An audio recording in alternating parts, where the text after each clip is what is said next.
जय हिंद दोस्तों, मैं भूपेन नामदेव। कैसे हो आप लोग? आशा करता हूँ आप लोग अच्छे होंगे और अपनी तैयारी में व्यस्त होंगे। जैसा कि आप स्क्रीन पर देख रहे हो, यह पेपर एसएससी जीडी का प्रीवियस ईयर का पेपर है। यानी जो आपकी पिछली भर्ती एसएससी जीडी की निकली हुई थी, उसका यह पूरा आंसर की है। तो आज हम जीके जीएस के सेक्शन को या जीके जीएस के पार्ट को सॉल्व करने वाले हैं। इसके अलावा कुछ प्रीवियस ईयर के पेपर जिसमें रीजनिंग, आपका हिंदी और आपका जीके जीएस शामिल है, उसके प्रीवियस ईयर के पेपर मैं सॉल्व कराया हूँ और आपका मैथ का भी सॉल्व कराएंगे। तो अगर आपने वो नहीं देखे हैं तो वीडियो प्लेलिस्ट पर जाकर देख सकते हैं। और आपका 2019 का 2021 का भी प्रीवियस ईयर का पेपर सॉल्व होना है तो वो भी आपका सारा सॉल्व कराएंगे। आपका रीजनिंग, मैथ, जीके जीएस हो गया, हिंदी हो गया, चारों सब्जेक्ट आपके सॉल्व होंगे।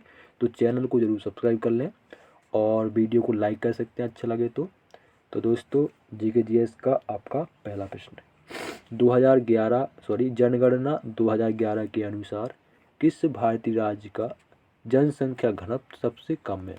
तो किसका है दोस्तों? अरुणाचल प्रदेश का है। किसका? अरुणाचल प्रदेश का है। तो ऑप्शन जो आपका 3 है बिल्कुल आपका सही होगा। ठीक है, तो आपका जनगणना से रिलेटेड प्रश्न जरूर पूछे जाते हैं। जनगणना हो गई, पंचवर्षीय योजना हो गई, शास्त्रीय नृत्य हो गए, लोक नृत्य हो गए, आपके उत्सव हो गए, महोत्सव हो गए, ये आपके प्रश्न बहुत पूछे जाते हैं एसएससी जीडी में। ठीक है, तो ये आपको अच्छे से कवर करना है। अगला प्रश्न देखेंगे। और एक चीज़ अगर आपको नहीं पता हो तो दोस्तों, इसका एग्ज़ाम डेट भी जारी हो चुका है, तो लास्ट के चक्कर में मत बैठना। 20 फरवरी 2024 से इसके चुनाव होने 20 फरवरी 2024 से इसके एग्ज़ाम होने वाले हैं। तो लास्ट के चक्कर में मत बैठिएगा। अभी से मैं देख लीजिए, अभी से आपका प्रीवियस ईयर के पेपर स्टार्ट हो चुके हैं। आपके प्रीवियस ईयर के पेपर अभी से आपका टाइम है, आपका 1.5-2 महीने में इसका पूरा सिलेबस निपटा दीजिए, क्योंकि इसका सिलेबस ज़्यादा बड़ा नहीं है।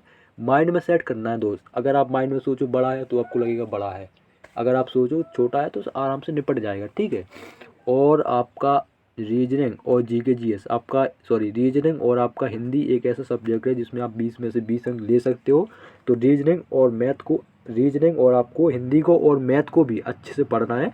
ठीक है, और जीके जीएस में तो आप इतना प्रैक्टिस कर लोगे तो आपका 20 में से 15 तो आ ही जाएंगे। ठीक है, तो बढ़ते हैं अगले प्रश्न की ओर। 26 नवंबर 1949 को डॉक्टर राजेंद्र प्रसाद ने सभा के अध्यक्ष के रूप में दस्तावेज पर हस्ताक्षर किए। यहाँ किस दस्तावेज के बारे में बात की जा रही है? तो कब किस दस्ता किस दस्तावेज पर उन्होंने सिग्नेचर किए थे, मतलब किस डॉक्यूमेंट पर उन्होंने सिग्नेचर किए थे? तो दोस्तों, उन्होंने भारतीय संविधान का जो आपका दस्तावेज था या डॉक्यूमेंट था उस पर उन्होंने सिग्नेचर किए थे। ठीक है, 26 नवंबर 1949 को। ठीक है, क्योंकि वो पहले राष्ट्रपति थे, उसी समय राष्ट्रपति थे। तो ऑप्शन आपका 3 बिल्कुल सही होगा। बढ़ते हैं अगले प्रश्न की ओर।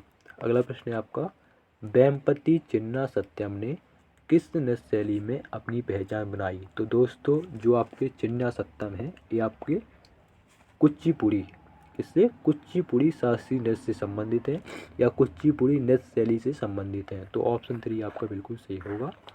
इसके अलावा आपका जो कुचिपुड़ी जो आपका शास्त्रीय नृत्य है ये आपका आंध्र प्रदेश का है। ठीक है, मोहिनीअट्टम आपका केरल का है। मोहिनीअट्टम आपका केरल का है। केरल के 2 शास्त्रीय नृत्य हैं, एक तो मोहिनीअट्टम है, दूसरा कथकली है। क्लियर। और आपका जो सत्रिया है ये आपका असम का शास्त्रीय नृत्य है। ये प्रश्नों में पूछा जाता है। ठीक है, अगला प्रश्न देखिए। अगला प्रश्न है आपका, घरेलू मुद्रा के संदर्भ में विदेशी मुद्रा की एक इकाई की कीमत डैश कहलाती है? तो क्या कहलाती है? मौद्रिक विनिमय दर कहलाती है। क्या कहलाती है? मौद्रिक विनिमय दर। तो ऑप्शन 2 आपका बिल्कुल सही था।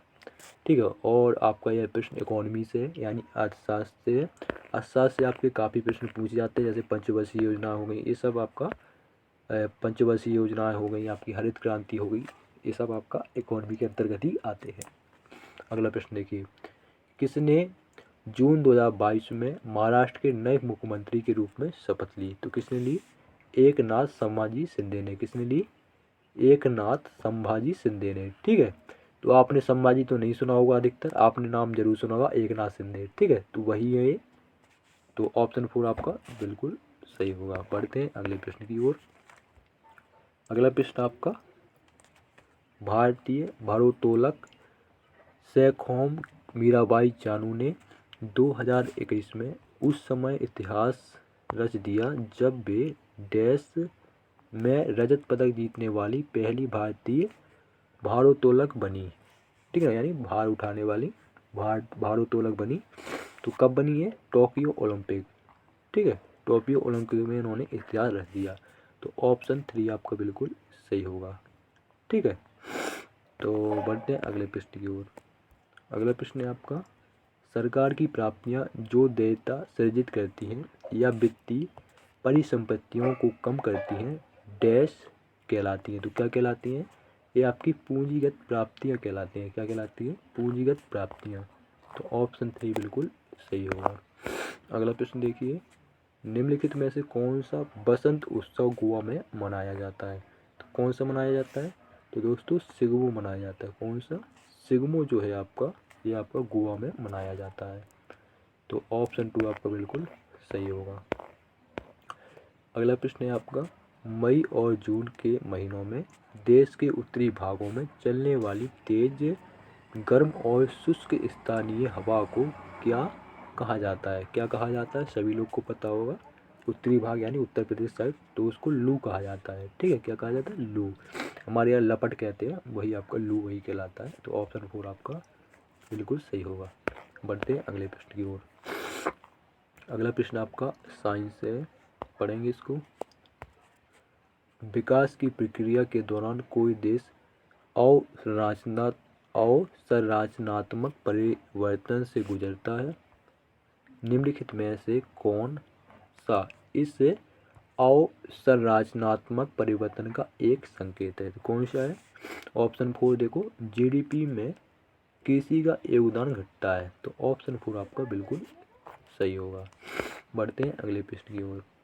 अगला प्रश्न है आपका, कबड्डी खेल के मैदान के किनारों पर चिह्नित लॉबी की चौड़ाई कितनी होती है? तो कितनी होती है इसकी चौड़ाई? तो दोस्तों इसकी चौड़ाई 1 मीटर की होती है। कितनी? 1 मीटर। तो ऑप्शन 4 आपका बिल्कुल सही होगा। अगला प्रश्न है, किस देश का संविधान सबसे लंबा लिखा हुआ है? तो दोस्तों ये प्रश्न काफ़ी बार पूछा गया है कि किस देश का संविधान सबसे बड़ा है, किस देश का संविधान सबसे लंबा लिखा हुआ है? तो भैया वो भारत देश का है। किस देश का है? भारत देश का है। और जो आपका संविधान के मूल कर्तव्य हैं वो कहाँ से लिए गए हैं, किस राज्य से लिए गए हैं? वो आपके यूएसएसआर से लिए गए हैं, यानी जो कि आपका वर्तमान रसिया देश है वहाँ से लिए गए हैं। अगला प्रश्न देखेंगे। अगला प्रश्न है आपका, अगला प्रश्न साइंस से, किसी विलगित परमाणु के नाभिक के केंद्र और बृहत्तम कोश के बीच की दूरी को क्या कहा जाता है? तो क्या कहा जाता है? तो दोस्तों इसे परमाणु का आकार कहा जाता है। क्या कहा जाता है? परमाणु का आकार। तो ऑप्शन 2 बिल्कुल सही होगा। तो ऐसे प्रश्न आपके अधिकतर पूछे जाते हैं। पढ़ते हैं अगले प्रश्न की ओर। अगला प्रश्न है आपका, निम्नलिखित में से किसे नाट्य शास्त्र का रचयिता माना जाता है? तो किसको? भरत को। किसको? भरत को माना जाता है। तो ऑप्शन 4 आपका सही होगा, भरत मुनि, ये होगा ऑप्शन 4। अगला देखिए, शहरी जल संतुलन योजना में चिन्हित परियोजनाओं के आधार पर डैश तैयार किया जाएगा। तो किसके आधार पर तैयार किया जाएगा? सिटी वाटर एक्शन प्लान के आधार पर, सिटी वाटर एक्शन प्लान के आधार पर तैयार किया जाएगा। तो बढ़ते हैं अगले प्रश्न की ओर। अगला प्रश्न है, निम्नलिखित में से कौन नवंबर 2022 में भारत में गोपालगंज बिहार से विधानसभा के सदस्य बने? कौन है वो? वो है भाई कुसुम देवी। कौन है? कुसुम देवी। तो ऑप्शन 4 बिल्कुल सही होगा। अगला प्रश्न देखिए। अगला प्रश्न है, डैश उत्तर में खरीफ की फसल और दक्षिण भारत में रबी की फसल है। तो कौन है भाई? वो है आपकी तिल। कौन सी है? तिल। तो ऑप्शन जो है बिल्कुल 2 आपका सही होगा। ठीक है, बढ़ते हैं अगले प्रश्न की ओर। अगला प्रश्न है आपका पॉलिटी से, यानी राजनीतिक विज्ञान से। भारतीय संविधान का कौन सा अनुच्छेद या आर्टिकल राज्य की सरकार के कार्य का संचालन करता है? कौन सा अनुच्छेद है? वो है आपका अनुच्छेद 166। कौन सा अनुच्छेद? 166। अगला देखिए, अगला प्रश्न है आपका, निम्नलिखित को सम्मिलित कीजिए। तो आपको इनका मिलान करना पड़ेगा, ठीक है। तो इसमें जो आपका राइट आंसर होगा वो आपका ऑप्शन 3 होगा। देखो हम मिलान करते हैं। ए का है दूसरा, धान और अनाज क्या है, चावल, ठीक है। धान और अनाज है चावल, ठीक है। दूध और मांस क्या है, आपकी मछली है। मांस का क्या है, मछली तो है, ठीक है। तो ये बिल्कुल आपका सही हो जाएगा। और आपका जो आपका तीसरा है, तीसरे का होगा चौथा, बसा और शक्करा। बसा क्या है, वही घी है आपका, फैट, ठीक है। तो देखो ऐसे कर सकते हैं, जैसे आपका अनाज है, ठीक है, या आपका धान है, तो किससे संबंधित, चावल ही तो ये कहलाता है। तो ऑप्शन 2 बिल्कुल सही हो जाएगा। दूध और मांस, ठीक है, दूध और मांस, तो इसमें मांस है तो मांस का आपका मछली हो जाएगा, ठीक है। घी तो होगा नहीं क्योंकि घी तो मछली होता नहीं। मसूर की दाल तो होगा नहीं क्योंकि मसूर की दाल मछली होती नहीं। तीसरा देखो सीमा यानी बसा और शक्करा, तो बसा और शक्करा क्या हो जाएगा, बसा किस में होता है, घी में होता है, ठीक है। शक्करा भी थोड़ा बहुत उसमें होती है, ठीक है। बसा घी में तो 100% आपका सही होता है। अगला देखो डी, तो बचा कौन आपका, दालें और फलियाँ, तो भैया दालें किस में हो जाएगा, मसूर की दाल में। तो आपका ये मिलान हो गया, तो ऑप्शन 3 बिल्कुल सही होगा। अगला प्रश्न देखिए, चरक को डैश के जनक के रूप में जाना जाता है। तो चरक को किसके रूप में किसके जनक के रूप में जाना जाता है, आयुर्वेद के, किसके, आयुर्वेद के जनक के रूप में जाना जाता है। तो ऑप्शन 3 बिल्कुल सही होगा। तो दोस्तों ये थे आपके एसएससी जीडी में पूछे गए प्रीवियस ईयर का पूरा जीके जीएस का प्रश्न। वीडियो कैसा लगा कमेंट बॉक्स में ज़रूर बताएं। आगे जो आपका सेक्शन है वो मैथ का स्टार्ट हो जाता है।